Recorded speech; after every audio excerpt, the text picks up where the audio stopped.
Hello everyone, welcome back to my YouTube channel. I am Neha Datta and today in this video I'll be addressing a issue जो मुझे अभी personal mentoring करके बहुत ज़्यादा सुना मैंने सबसे। तो वो एक इशू है, मैंने एक ही स्टेटमेंट बहुत लोगों से सुना और वो स्टेटमेंट ये है कि जब हमने पहले पढ़ाई स्टार्ट करी थी बहुत एंथुजियाज़म था हम में, पर अभी ऐसा लग रहा है जब कुछ दिन एग्ज़ाम में बचे हैं तो ऐसा लग रहा है कि वो स्पार्क कहीं खो सा गया है। I am not feeling as enthusiastic as I used to feel before. I'm not feeling like studying and I don't feel like putting so much of my efforts into this exams या कोई भी exam जो आप appear कर रहे हैं। And not just C A students, मैंने अभी कॉल पे I have been on call with the UPSC aspirants, NEET aspirants और सबका ऑलमोस्ट सेम ही चीज़ थी कि अब वो स्पार्क कहीं मिसिंग लग रहा है कि क्यों हम इतना ज़्यादा एफर्ट्स डालें, ऐसा समझ नहीं आ रहा हमें। तो मेरे साथ भी सेम सिचुएशन था। क्या होता है कि हम कोई भी एग्ज़ाम करते हैं तो शुरू में तो हम जब स्टार्ट करते हैं तो बहुत जोश होता है चीज़ों को करने का, एक अलग ही लेवल का एक्साइटमेंट होता है, एंथुजियाज़म होता है।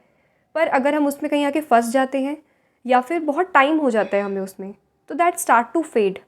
और लास्ट एग्ज़ाम से कुछ दिन पहले आपको पता है कि कितना जोश चाहिए होता है आपको। There should be something within जो आपको पुश करे कि आप सुबह जल्दी उठें, आप जल्दी जो भी आपके टारगेट्स हैं वो दिन के पूरे जोश के साथ पूरे करें।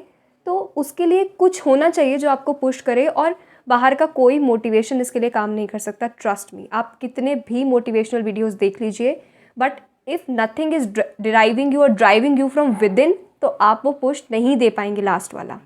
उसके लिए एक दिन मैंने क्या करा, मैं जैसा कि आप लोगों को पता है कि मैं पेपर पर सोचती हूँ, पेपर पेन के साथ सोचती हूँ मैं।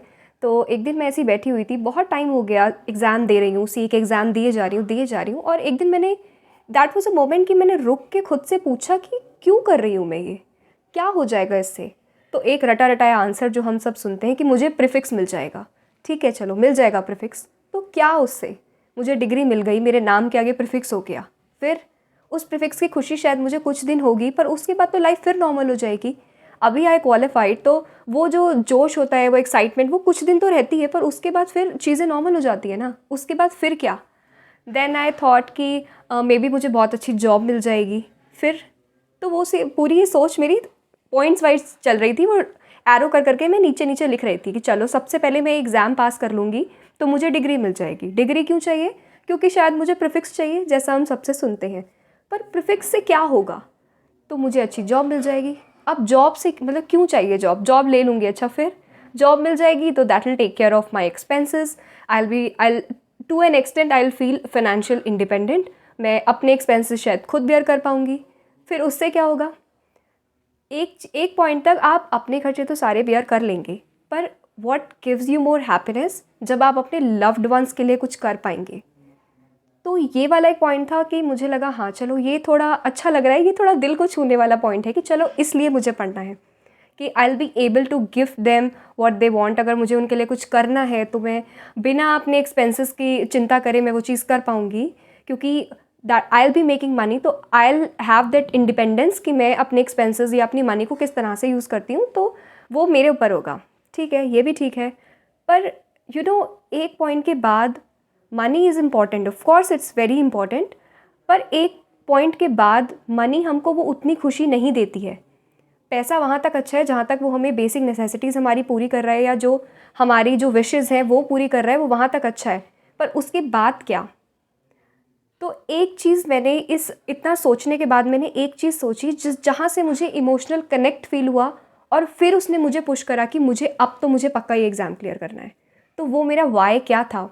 वो वाई ये था कि मुझे हमेशा से लगता है कि मैं किसी की हेल्प करूँ।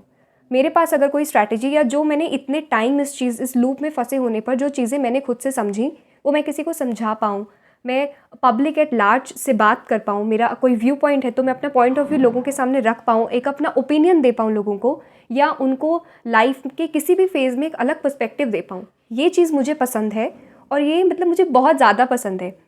बहुत साल पहले भी मुझे ऐसा लगता था कि कोई मुझे बोले कि यू आर माई इंस्पिरेशन, जिसकी वजह से मैं कभी गिव अप नहीं करता या नहीं करती, तो आपको देख के मुझे इंस्पिरेशन आती है। थैंकफुली अब मुझे ऐसे बहुत सारे मेल्स आते हैं कि अब लोग मुझे ऐसा कहते हैं। I am truly blessed for that.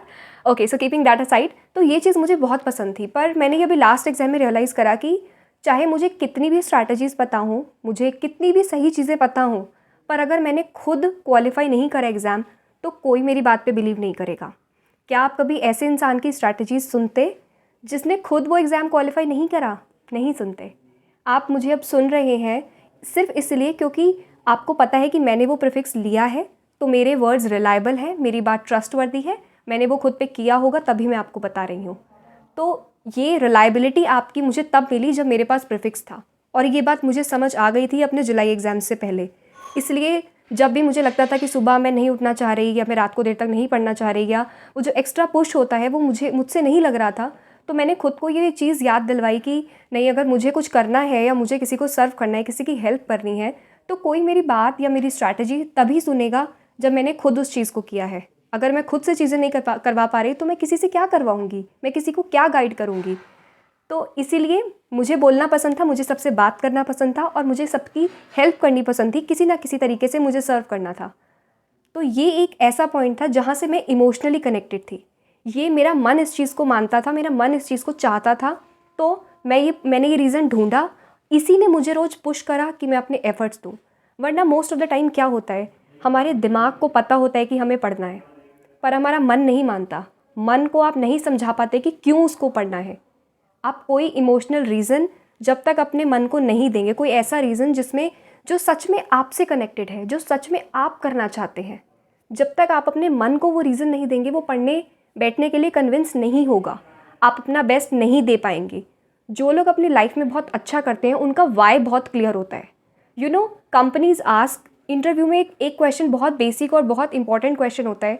Her organisation आपसे पूछती है कि why you want to join our organisation. क्यों ये क्वेश्चन कंपनी को बताता है कि आपका मोटिव क्या है कंपनी में आने का। देखिए, अगर सिर्फ पैसा होगा तो आप आज ये ऑर्गेनाइजेशन छोड़ के किसी और ऑर्गेनाइजेशन में चले जाएंगे, पर अगर आप कहीं ना कहीं उस कंपनी में काम करना चाहते होंगे तो वो आपके शब्दों में दिखेगा। आपका वाई कंपनी को समझना बहुत ज़रूरी होता है। इसलिए आप कोई भी काम करें, कोई भी काम, आप कोई भी एग्ज़ाम में हो सकते हैं, कोई भी जॉब में हो सकते हैं, आप कुछ भी चीज़ करें, आपको अपना वाई पता होना चाहिए।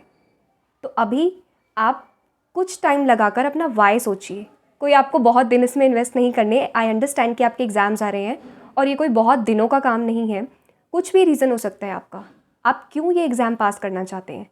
ये आपको खुशी देगा, आपके पेरेंट्स को खुशी देगा। आप whatever money you will make, you will be able to help your parents, और आप उनको कुछ आपको गिफ्ट करना चाहते हैं, आप उनको ईजिली कर पाएंगे वो चीज़ें। आप अपने लिए कुछ करना चाहते हैं। मान लीजिए आपको घूमना बहुत पसंद है और आप ये सीए में आकर या किसी भी कोर्स में आकर आप ट्रैवल नहीं कर पा रहे हैं, तो once you qualify this exam, तो आप आराम से जाकर कहीं पर घूम सकते हैं। आपको कोई स्किल पसंद है तो आप उसे कंटिन्यू कर सकते हैं बाद में। आप अपने लिए बहुत कुछ कर सकते हैं एक बार आप ये एग्ज़ाम वाले लूप से बाहर निकलते हैं तो। इसीलिए आपको पढ़ना ज़रूरी है, इसीलिए आपको ये एग्ज़ाम पास करना ज़रूरी है। और एक चीज़ जो मैंने सबसे ज़्यादा रियलाइज़ करी पास होकर, जो मुझे सबसे ज़्यादा चीज़ कोई मुझसे पूछे कि मुझे क्या अच्छा लगा पास होने के बाद, वो पहली चीज़ तो कि लोगों का आपके प्रति एकदम आप लोगों का पर्सपेक्टिव चेंज हो जाता है। They start to give you respect. They understand कि आपने कितनी मेहनत करी होगी, कितने एफर्ट्स डाले होंगे इस प्रीफिक्स के लिए। सो ऑटोमेटिकली वो रिस्पेक्ट दिखता है। आपकी फैमिली आपको और ज़्यादा रिस्पेक्ट करती है। दे अंडरस्टैंड बिकॉज आपके पेरेंट्स समझते हैं कि आप अगर नहीं भी क्वालिफाई कर पा रहे थे, उन्हें पता था कि आप बहुत एफर्ट्स डाल रहे हैं, but once you complete that thing तो वो उसका फ़र्क दिखने लगता है फिर। और वो सेल्फ सेटिस्फैक्शन तो बहुत ही ज़्यादा होता है। आप किसी भी कोर्स में हो और एक बार जब आप उसको कंप्लीट कर लेते हैं तो that sense of satisfaction which you get, उसको शब्दों में बता पाना शायद मुश्किल है। और एक और चीज़, ऐसा नहीं है कि जब मैं सी कोर्स में थी तो मैं किसी ओकेजन पर नहीं जाती थी या मैं किसी इवेंट में नहीं जाती थी पहले, पर कहीं ना कहीं बैक ऑफ द माइंड एक चीज़, एक गिल्ट रहता था कि मैं अपनी पढ़ाई का टाइम इसमें दे रही हूँ। इस टाइम मुझे बैठ के शायद पढ़ना चाहिए था, मैं अपनी पढ़ाई का टाइम वेस्ट कर रही हूँ। But the moment I qualify, उसके बाद जो इवेंट्स हुए, मैंने पहली बार कोई ओकेजन इतना खुशी के साथ सेलिब्रेट करा, बिना किसी टेंशन के, बिना किसी वरी के, बिना मई और नवंबर के लूप में फंसे हुए। तो अगर आप भी ये करना चाहते हैं तो इसीलिए आपको पढ़ना ज़रूरी है। अभी आपको ये जानना बहुत ज़रूरी है कि आपको क्यों पढ़ना है। वही आपको हिम्मत देगा कि आपको क्यों थोड़े एक्स्ट्रा एफर्ट्स डालने हैं। तो आप अपना वाई ज़रूर जानिए। खुद से पूछिए कि आपको क्यों करना है ये। आप अपना रीज़न खुद से पूछेंगे तो वही आपको मोटिवेशन देगा। फिर आपको कोई वीडियो की, किसी इंसान की ज़रूरत नहीं पड़ेगी जो आपको बाहर से मोटिवेट करे। ओके, आई होप मेरी बात आपको समझ आई होगी। That's all for this one, see you in the next one, till then bye bye.